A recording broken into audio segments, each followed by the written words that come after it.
Hello and welcome to the Dismantle Racism Show. I am your host, the Reverend Dr. TLC.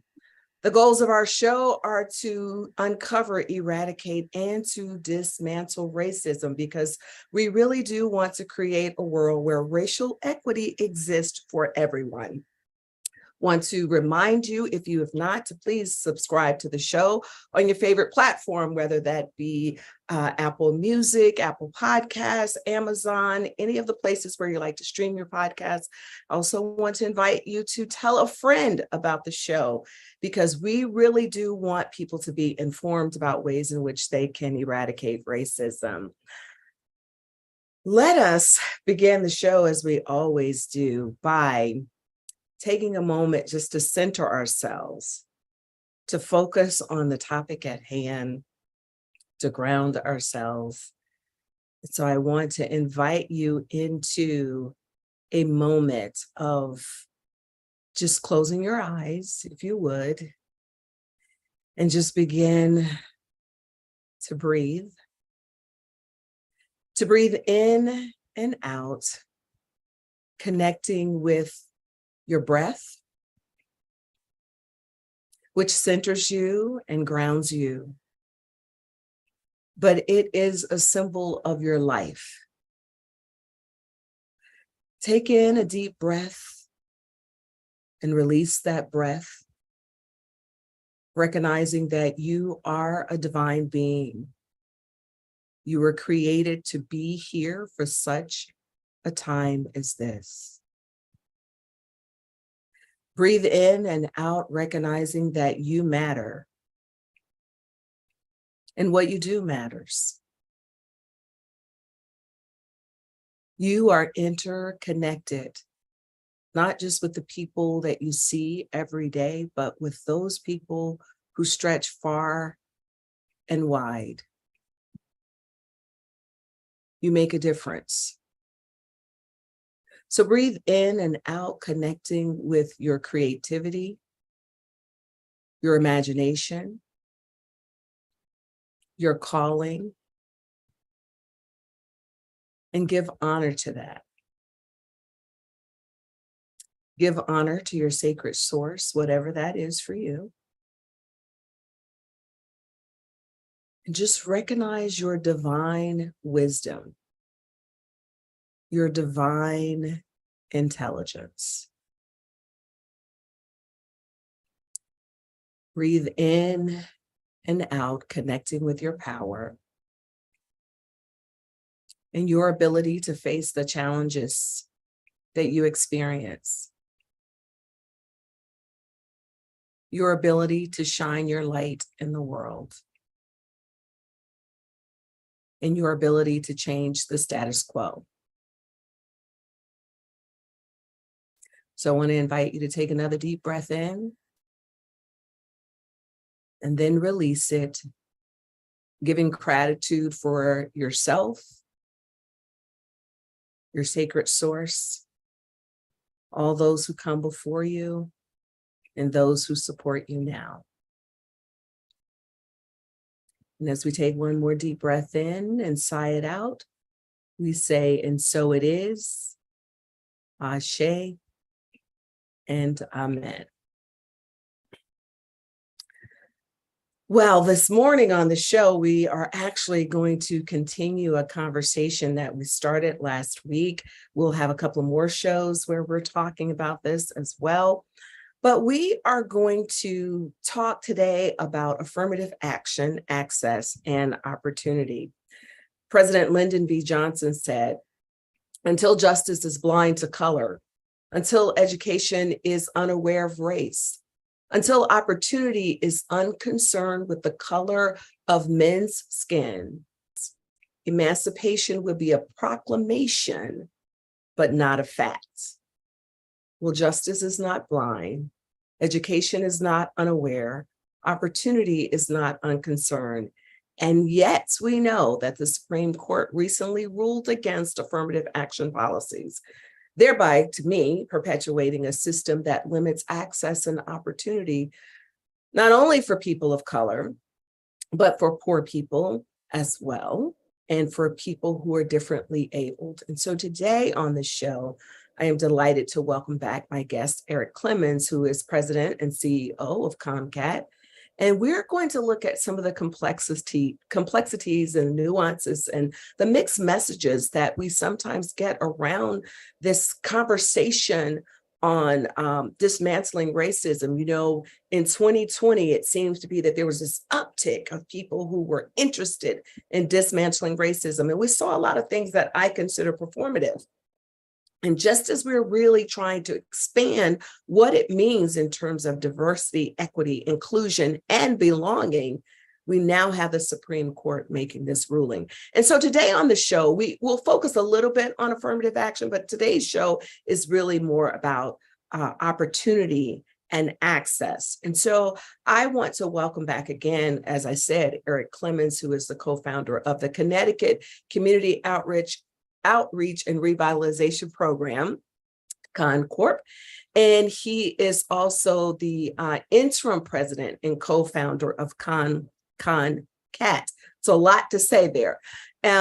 You've heard him on the show before, so I'm not going to spend a lot of time introducing him because really the time goes by so very quickly, and there's so many things that I want to say today on the show, or at least want to hear from our guests from. So Erik, welcome back to the show today. I'm really excited that you're here.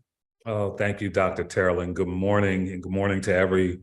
I am excited to even be asked to participate again with you in such an important topic, because the topic doesn't go away, and it doesn't go away because people, especially Black people, do not have opportunity. If you don't have opportunity, well, opportunity means nothing without access. Mm-hmm. And access to the many resources that are here that are afforded to those folks who are not Black.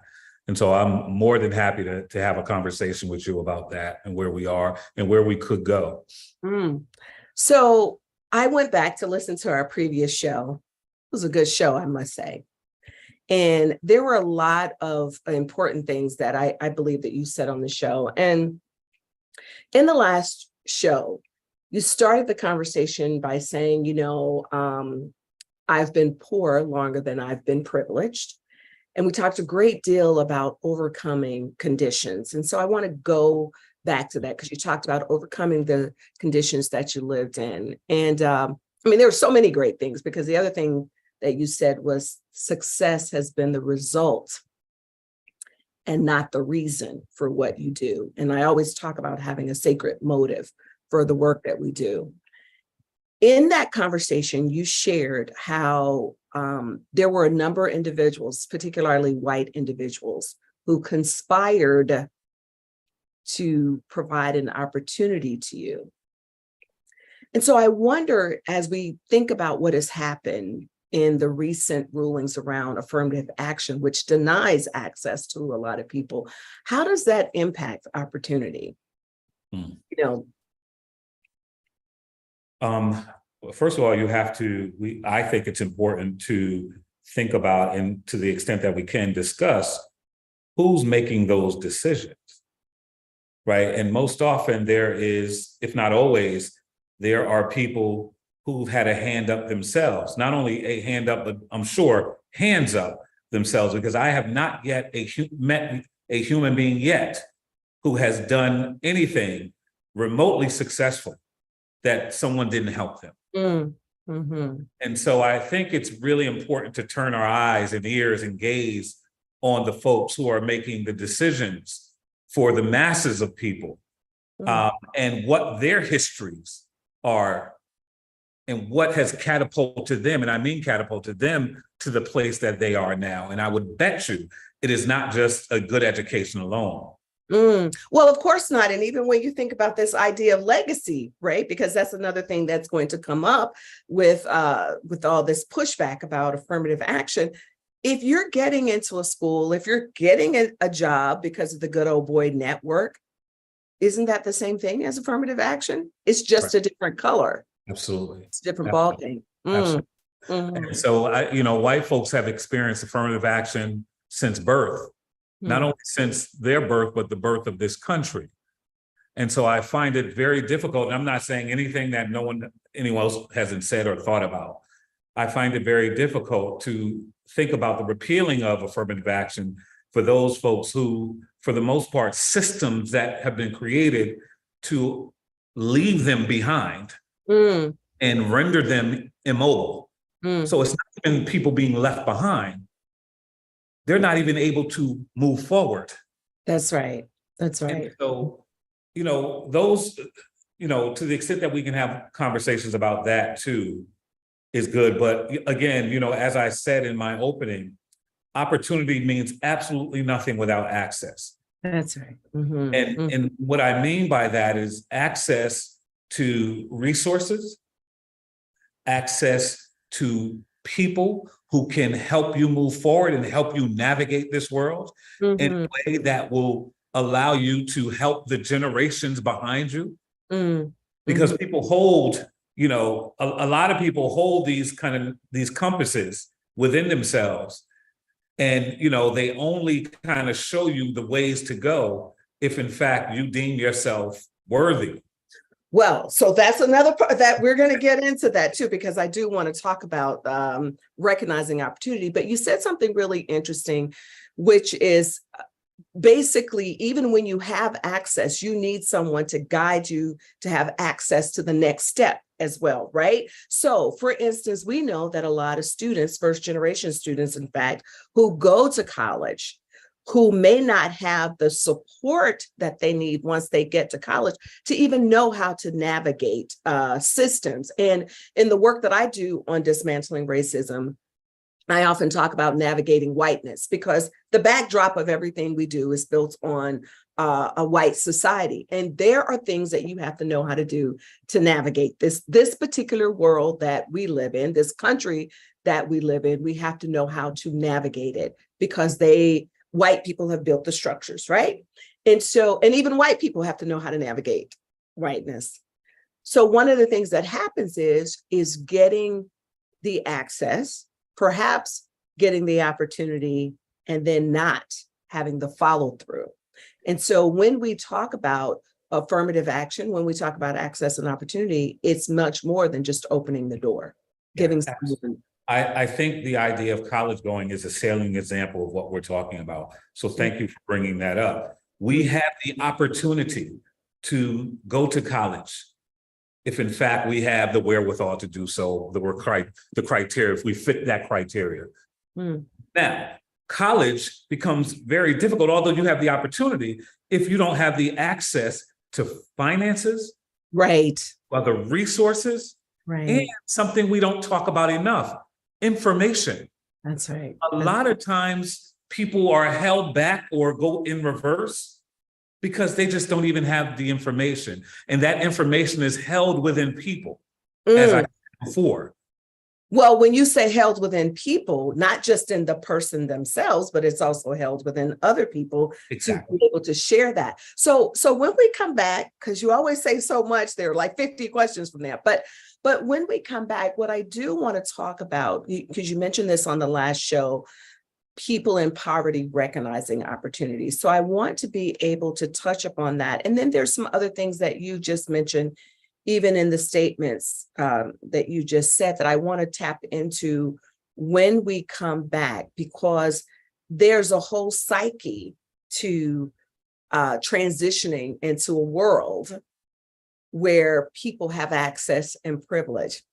The other thing that you mentioned, and I want to be sure to come back to it, so I'm telling you, so in case I forget, you said people who meet the criteria for college. And I want to talk about that a little bit, because what is that criteria based on? So this is the Dismantle Racism Show. We'll be right back with my guest today, Erik Clemons. Are you a business owner? Do you want to be a business owner? Do you work with business owners? Hi, I'm Stephen Fry, your small and medium-sized business, or SMB guy, and I'm the host of the new show, Always Friday. While I love to have fun on my show, we take those Friday feelings of freedom and clarity to discuss popular topics on the minds of SMBs today. Please join me and my various special guests on Friday at 11 a.m. on talkradio.nyc. Are you a conscious co-creator? Are you on a quest to raise your vibration and your consciousness? I'm Sam Leibowitz, your conscious consultant, and on my show, The Conscious Consultant Hour Awakening Humanity, we will touch upon all these topics and more. Listen live at our new time on Thursdays at 12 noon Eastern Time. That's The Conscious Consultant Hour Awakening Humanity, Thursdays 12 noon on talkradio.nyc.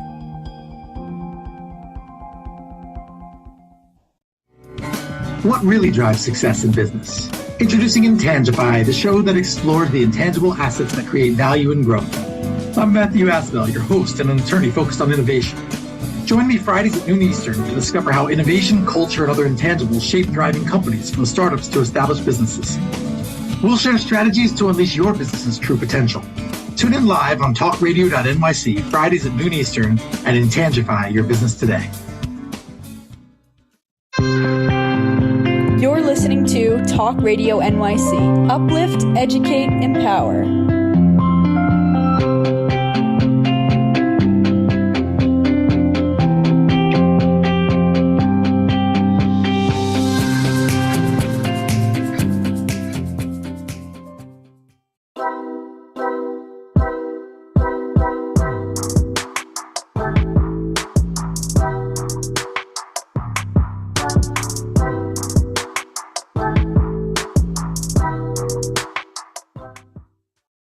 We're back with my guest today, Erik Clemons. And Erik, before the break, I want to go back to something that you said for those people who meet the criteria for getting into college. And I was struck in our last conversation where you talked about how you didn't do well in school for a number of reasons, right? And primarily from moving around to a lot of different high schools.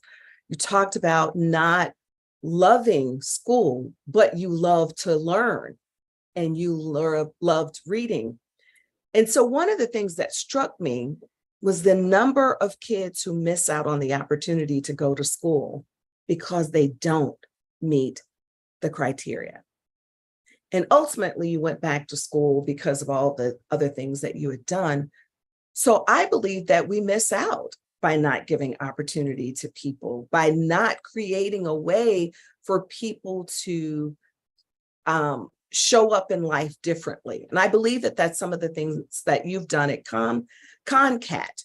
And you talked a lot about creating a space even for people who are re-entering society. So can you just talk a little bit about ways in which we as a society can create opportunities for people who don't meet the criteria based on standards? Yeah, thank you. I think one, you're doing that with your show, right? I think your show is a salient example of the power of information, right? And the power of inspiration, such that those who listen may be inspired to move and do something. Secondly, the second part of meeting the criteria to go to college is the most important part, where you may have teachers who don't meet the criteria to be teachers. And so that needs to be discussed at some point if it's not already. Well, you just dropped a bomb right there. You know I'm ready to go into it. Yes. But I'll go ahead. I'm sorry. For another conversation. But go ahead. And so, one, I think what's really important, Dr. Terrellin, is to create spaces and places for people to dream. That's really, really important to me. And we may be using vehicles here at ConnCAT through workforce development, through entrepreneurship, through arts programming, right? It is a place and space where people can dream, because what has happened to a lot of Black people who are living in impoverished communities, that those folks who had dreams and those dreams that weren't facilitated have now turned to rage. And so I think it's super important to create spaces for folks to dream about who they could be, possibly. Okay, so Erik, all right, look, You just said something else that in terms of rage, I'd like you to kind of talk a little bit about what rage might look like, but I'd also like you to talk about this idea of being able to dream, because one of the things that you said in the last episode was about people in poverty often not recognizing opportunity because they see it as a trap.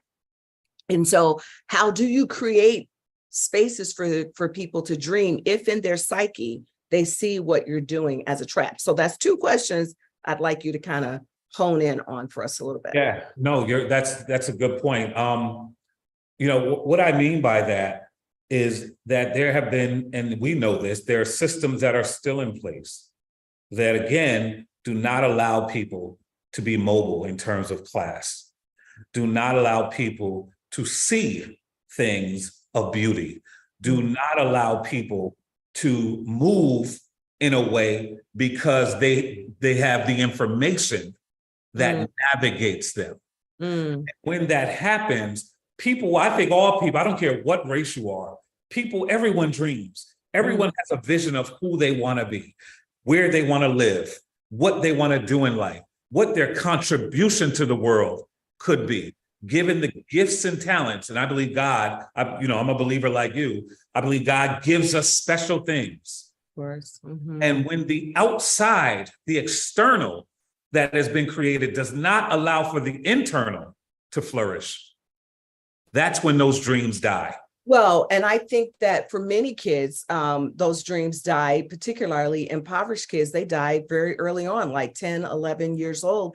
And you're reminding me when you're talking that the things that some of us take for granted, people who are impoverished, they don't even know to dream those dreams. I think about years and years ago, I did a focus group in New York City, and I did it with some inner city kids, and it was around stopping gun violence and all of that. And when I took these kids into an office that had these nice, oak tables and the chairs, and it was a conference room that was like an everyday sort of conference room to me, but they were so amazed by this conference room. And we don't know to dream things. Like there are things I don't know to dream because I may not have, a certain status. And so I appreciate what you're doing and the work that you're doing, because when you open up ConnCAT and created this space for people to re-enter society by creating a culinary school and looking at phlebotomy and medical billing, I don't know why I'm stumbling over my words today, but you're creating access, you're giving them information, and you're also educating them. So if you could for a moment though, talk a little bit about this rage that you mentioned, and then how do we get people to overcome the rage and trust the opportunity that is before them so that they can make a decision to do something different? Yeah, I think part of that rage, right? I'll give you an example. If I look at where I am now in the Dixwell community and the New Hallville community, historic Black neighborhoods, historic, in New Haven, Connecticut, and 3-4 blocks away from these two neighborhoods is Yale University and downtown New Haven. Now, let me preface by saying I have nothing against Yale University. I think part of New Haven's charm is because Yale University sits in the center of this town, of this city. But I will say that if you take these two neighborhoods and the greater proportion of the folks who live in these neighborhoods have absolutely nothing. And they look with their eyes 4 blocks down the road to people who have absolutely everything. Yes, yes.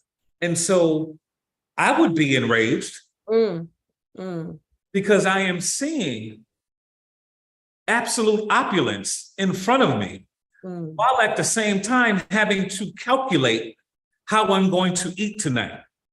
Right. I think that's so important what you're saying, because there are two things that are popping up for me. I remember when I went to Yale, we would always get these notifications from security about somebody being held up at gunpoint. And somebody's bag being snatched, things like that. And I remember one of my professors talking about that. It's like, look, here's this privileged school right in the middle of poverty.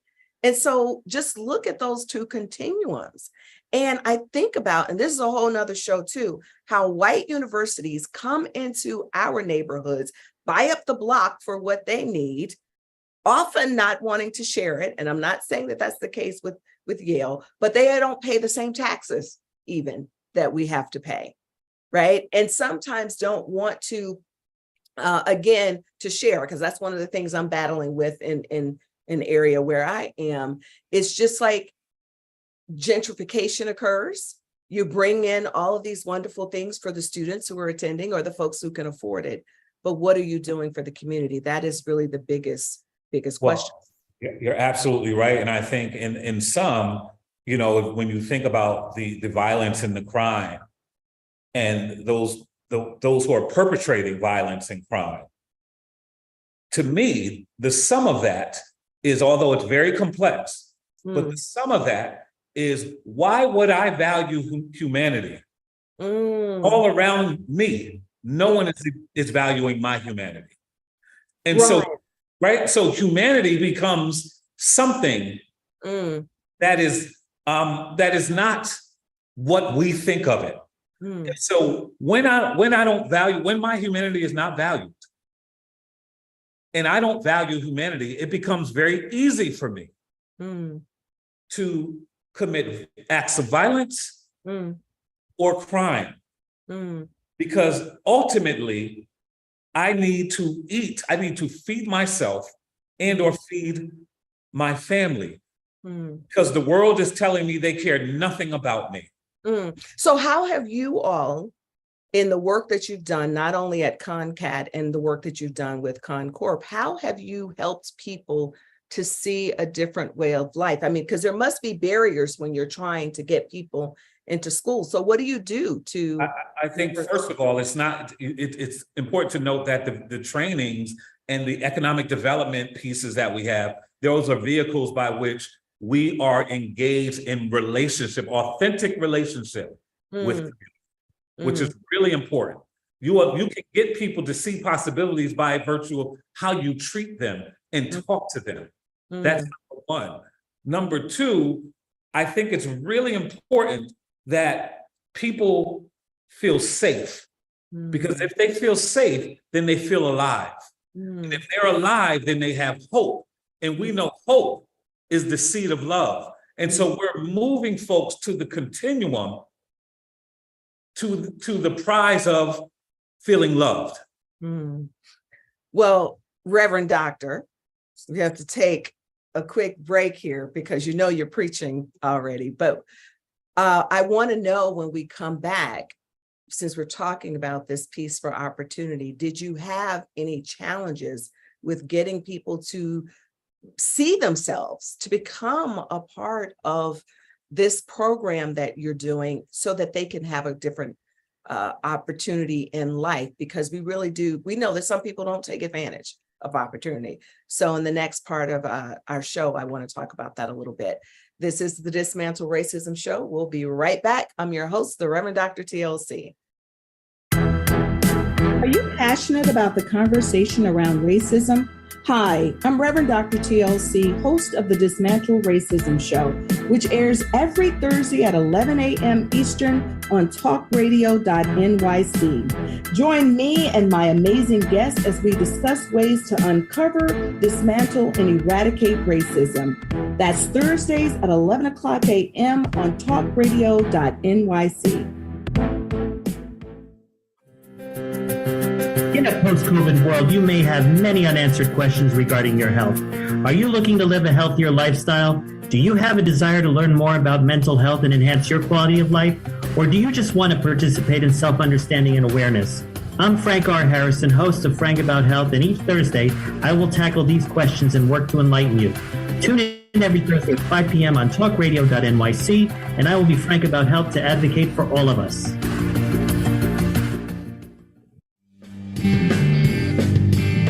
Hey everybody, it's Tommy D, the nonprofit sector connector, coming at you from my attic. Each week here on talkradio.nyc, I host the program Philanthropy in Focus. Nonprofits impact us each and every day, and it's my focus to help them amplify their message and tell their story. Listen each week at 10 a.m. Eastern Standard Time until 11 a.m. Eastern Standard Time, right here on talkradio.nyc. You're listening to Talk Radio NYC at www.talkradio.nyc. Now broadcasting 24 hours a day.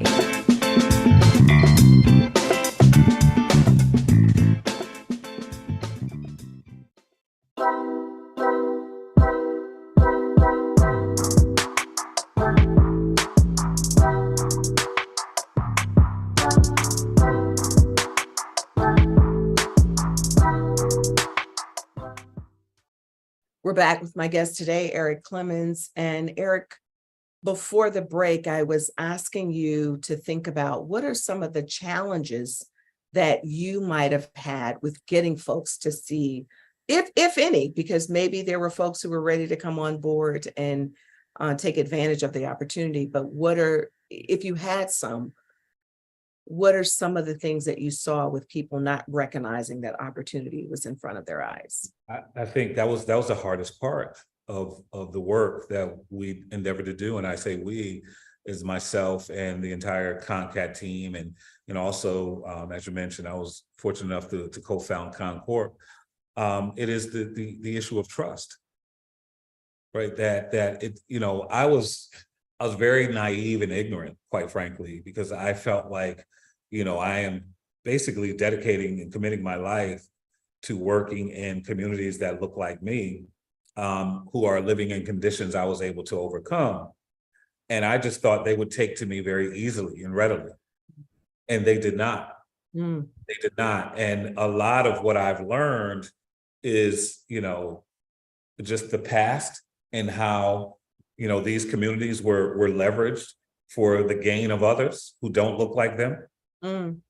And, here I come, not even being from New Haven, with a bag full of ideas and a bag full of help, saying, I want to help you, but never really thought about really authentically introducing myself to the people and sitting with the people and hearing their stories and sitting in the discomfort, not only of their stories and their lives, but my life. And so once, I'll just say myself, because I'm talking, because I'm on this show, once I was able to find the courage to deal with my own discomfort around my own people, deal with my own biases about my own people, then I was able to make an authentic connection. Listen, you better say that again, because we don't often talk about our own discomfort around our own people and their discomfort sometimes around us as well, right? Because, we get this sort of internalized racism that happens within our community, where we are the suburb Black versus the urban Black, or even if you are urban Black, what part of the city do you live in? What does your home look like? How are you dressing? All of these things. And so I think what's important for our listeners to know, it doesn't matter what your race is this idea of being courageous enough to sit in your discomfort. It isn't always comfortable, the work that we do. It isn't comfortable when I have to navigate systems in order to meet the greater goal, because that's a whole nother piece for me as a leader. And you and I have had that discussion. There are things that I don't like to do, but those things must be done sometimes for the greater good. And so you said it on the show before, you're saying it today, it's about building the relationship, because when people trust you, often it doesn't matter what color you are. And I have heard a number of white folks and Black folks talk about there being occasion where someone Black said, I don't trust you because you're white. And then they got to know them. They formed the relationship and they knew that they could trust them. So that was really important. So I'm sorry, Doctor. No, go ahead. This is the issue that I have with diversity, equity, inclusion efforts, right? And I believe in diversity, equity, inclusion, and belonging. I do. I believe that it's vitally important. And I believe that it has, in a helpful way, created a language for folks who wouldn't otherwise talk to each other to talk to each other. Right. My issue that I have is if in fact you are going to be authentic in your inclusivity, your diversity efforts, then you must first have to deal with reconciliation. If there is no real authentic reconciliation, not only between races and classes, but in oneself. Because I realized that in talking to people that I wanted to help, who were not really doing as well as I'm doing financially, I had some own, like I mentioned, I had biases and issues and PTSD as it relates to being in poverty, and had to think about things that I did not want to think about anymore. But Now, you're just opening up a whole can of worms here. I want you to know it. So what I hear you saying is you had to reconcile all of those things within yourself. First of all, you had to take a look at yourself. That's right. Then you had to do some self-reflection. Now, as a psychologist, I know that most of us don't want to do that. We would rather point the finger. That's right. So what I hear you saying is unless you began to look at yourself, you cannot be the best advocate. You cannot even claim to be inclusive. Right. That's right. If you don't do that. So that's what reconciliation looks like within yourself, is facing yourself. But what does reconciliation really look like when we're talking about as a whole, as a country, or as a community? What does that look like if we say we want to help people? It first starts with a stark understanding of oneself. And then it then moves into, in my opinion, a deep understanding of how you feel about Black people, how you feel about brown people, or anyone who is different from you. And you have to reconcile, one, with what you were taught these people are, what you have believed, what these people are, no matter if everything that is telling you what you were taught is wrong.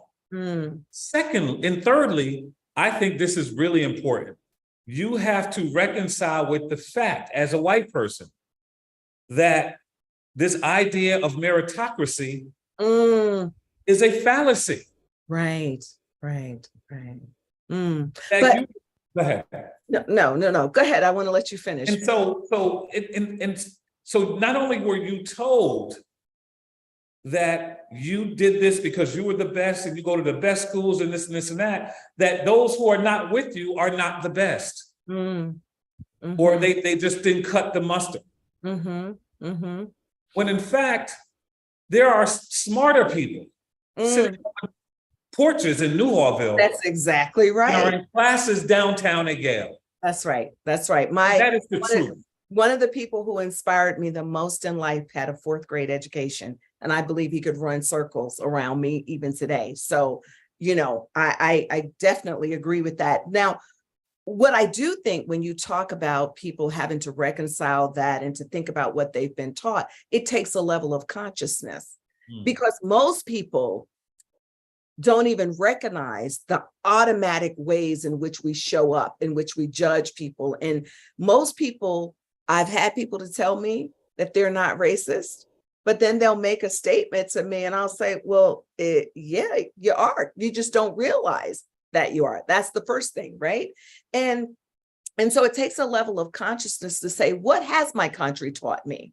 I have friends who told me, back in 2020 and 2021, because they're always telling me how much I opened their eyes, and they'll tell me that they didn't know that the story of Thanksgiving wasn't true. They didn't know the story of emancipation, proclamation. How do you not know it? That is my question. Like, why didn't you ask the questions? And I had friends, white friends, who were telling me they were angry because they felt like they had been duped by the country.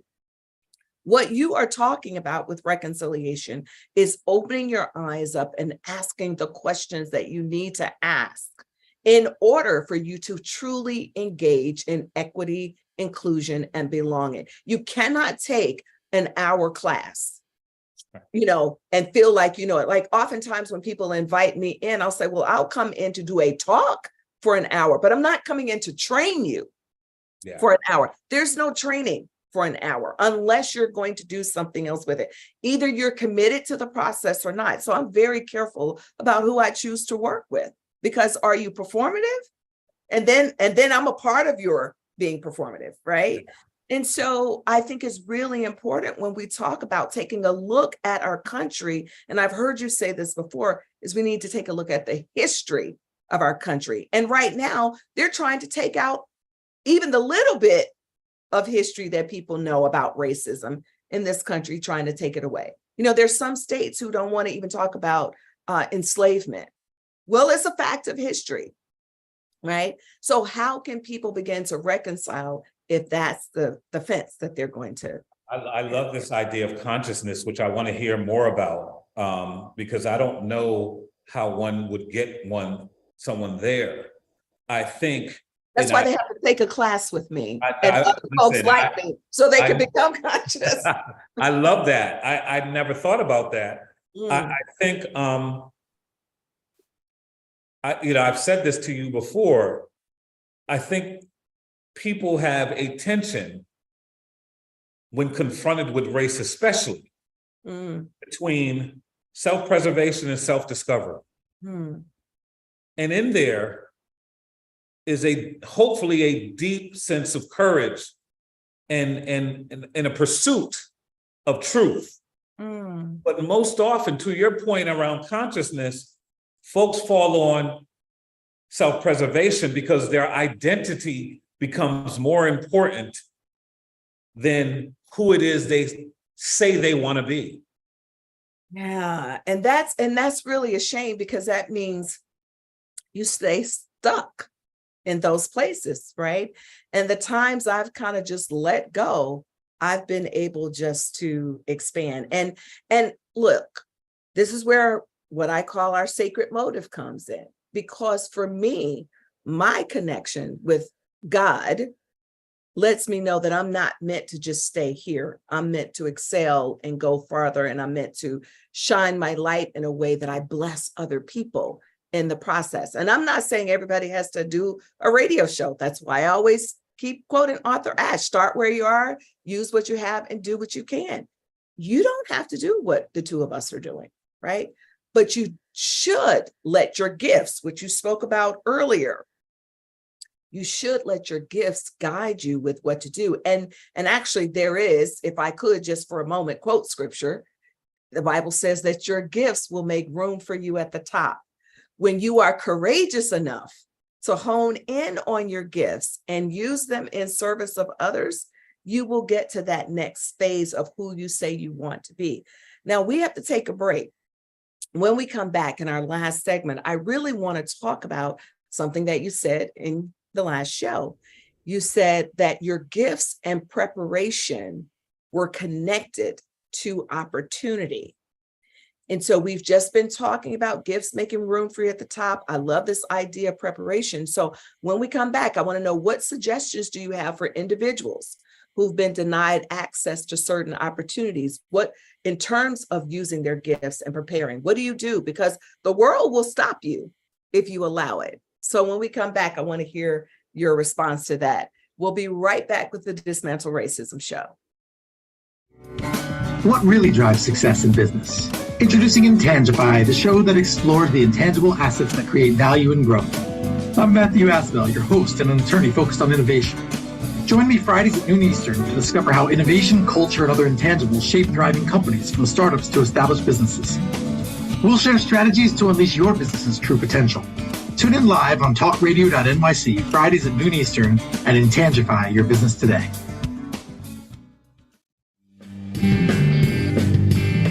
Hey everybody, it's Tommy D, the nonprofit sector connector, coming at you from my attic.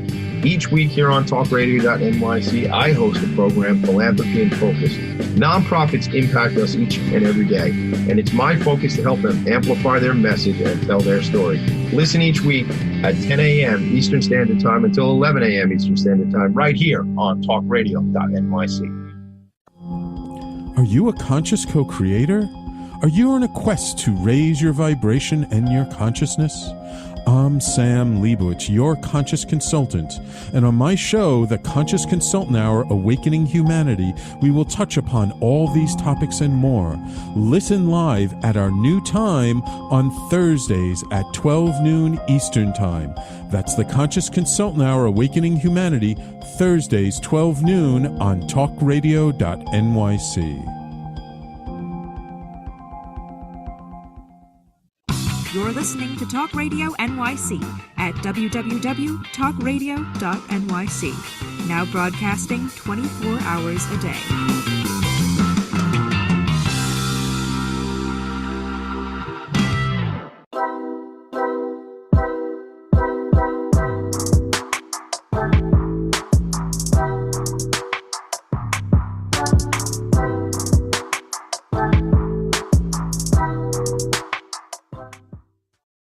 We're back with my guest today, Erik Clemons. Erik, before our break, we were talking about gifts and preparation. And I wonder, what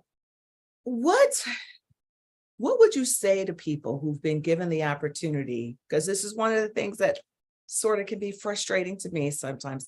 They've been given an opportunity, but they don't take advantage of the opportunity. I myself am probably not taking advantage of some opportunities. And talk to me about that. Talk to me about your gifts and preparation being connected with opportunity. Yeah, I think it's important to first define what success means for folks, and to be honest about if in fact they want to achieve success and what level of success.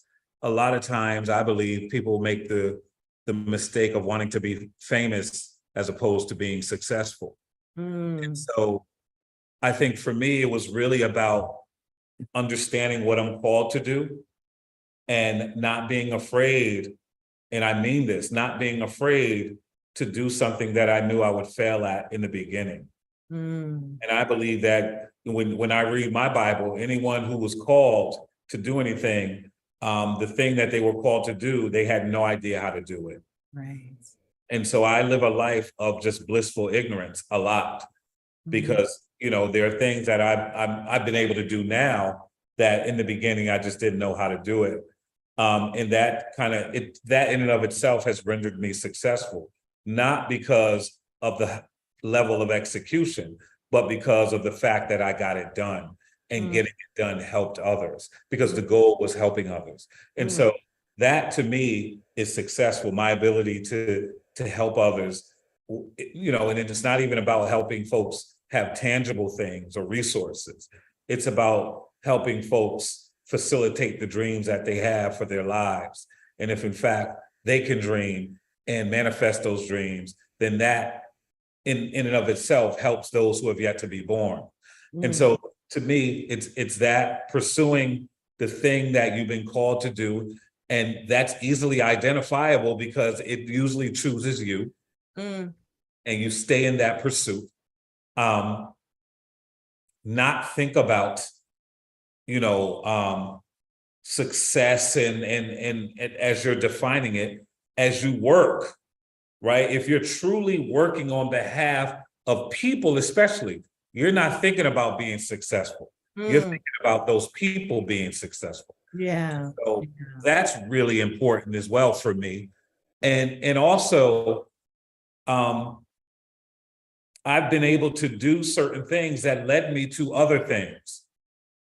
And so, I'm now working in economic development because I did workforce development really well. Yeah. That led me into this new vein of work and calling. But, one of the things I want to say as you're talking about this, I love that you say I did it really well, because what you're saying about your gifts is there might be some things that I'm naturally gifted to do.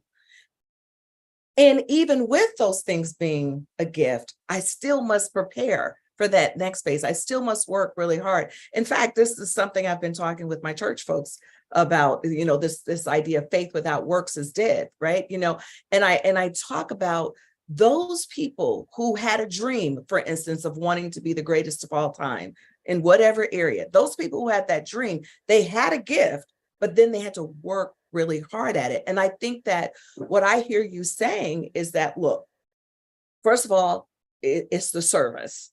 But even with that service, I'm going to put in my time and do the work that I need to do using my gifts, so that when that opportunity to have economic development come up, you may not even know that it's the next thing, but you've already done the work. The other thing that I hear when you're talking, sometimes what's frightening for people is to think that they're going to be out there alone in the process. And I don't think that there is ever a time that we're truly alone, because when we are ready, when we make that commitment to show up, God, the universe, source, whatever you want to call it, is ready to build upon the gifts that have already been instilled in you. And one of the things that we often talk about is having a ram in the bush. There's going to be someone there who can help you get to that next phase. So when I think about things like affirmative action and giving us access and opportunity, I think about the people, though, who didn't have access and opportunity and still did something great and wonderful because they found a way to go around it. When you know what's been instilled in you already, what God has already implanted in you, no one else can tell you no. So I think that too often, based on what you and I have been talking about this hour, is that people began to see the reality of what the world says that they should be, and not who they know they should be. That's beautiful. You're absolutely right. And I think the most important thing for me, Dr. Terrellin, has been, and this is a fact from my life, that I've done well in life because I've chose to commit my life to helping people. Bottom line. That's it. That's it. So for me, I call that our sacred intelligence, right? Being able to go inward, to tap inside, to make choices, that intelligent choices, that's going to manifest our greatness while helping other people to manifest their greatness. It's a both and, right? And oftentimes in business, we talk about doing what you love and you never work a day in your life. It is the commitment that we have. Now, that doesn't mean we don't work hard. So I don't know, when people say you never work a day in your life, I think you and I work extremely, extremely hard, but we're also blessed by what we do. And I don't mean in a financial way. People underestimate also the internal blessings you receive, right? So I know with the work that you do, it is certainly not about affirmative action with the work that you're doing, but it is about giving access to people. And so you have found ways, and that's one of the things I want to say to our guests. It's not about affirmative action. It's about creating ways to open doors to people who don't often have access, right? So in our final few minutes, I want to just ask you, is there anything else that you'd like to say that we've not covered today?